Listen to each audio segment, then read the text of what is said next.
నాకే కలగా ఉంది.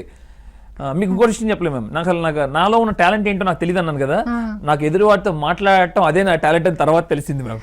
మనుషులతో మాట్లాడటం చాలా ఇష్టం నాకు. ఏ ప్లేస్ కి వెళ్ళినా సరే మీరు వాళ్ళతో కలిసిపోవడం, అందరూ కామెంట్స్ అవే పెడతారు, ఎక్కడికి వెళ్ళినా వాళ్ళతో కలిసిపోతావు, వాళ్ళ ట్రైబ్ లో పర్సన్ లాగే అనిపిస్తావు నువ్వు మాకు అని చెప్పి చాలా మంది ఇదే పెడతారు.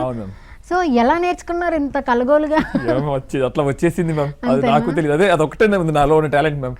అదే ఊరు నోరు మంచిదైతే ఊరు మంచిది అంటారు కదా, ఆ ఒక ఫార్ములా మీరు బాగా పాటించినట్టు. తెలుగు వారే కాదు, ఈ ప్రపంచ దేశంలో ఎక్కడికి వెళ్ళినా కూడా నన్ను అసలు బాగా ఆప్యాయంగా చూసుకున్నారు. భాష రాని వాళ్ళు కూడా నన్ను తీసుకెళ్లి రోడ్డు మీద పడుకున్న రోజులు కూడా ఉన్నాయి, ఫుట్పాత్ మీద ప్రయాణంలో ఉన్నాయి మ్యామ్.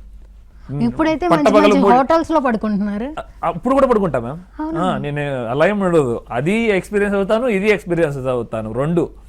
రీసెంట్ గా 1 year బ్యాక్ నేను మొరకోలో, అప్పుడు మనం పడుకోమంటే ఒక పల్లెటూరుకి వెళ్ళాం, అక్కడ ఏ హోటల్ ఏమి ఉండవు, రోడ్డు మీద ఫుట్పాత్ దగ్గర పడుకున్నామే 3ంటికి. అసలు రోడ్డు మీద ఎవ్వరూ లేదు 3ంటికి, కానీ ఆ 3ంటికి దేవుడే నా కోసం పంపించాడు నాకు తెలియదు. ఒక అతను లోనా మీద వచ్చాడు, లోనా మీద కుర్రాడు వచ్చి ఇట్లా చూసుకుంటూ వెళ్ళాడు, చూసుకుంటూ వెళ్ళి మళ్ళీ వెనక్కి వచ్చి నువ్వు ఎందుకు పడుకున్నావు ఇక్కడ అన్నాడు.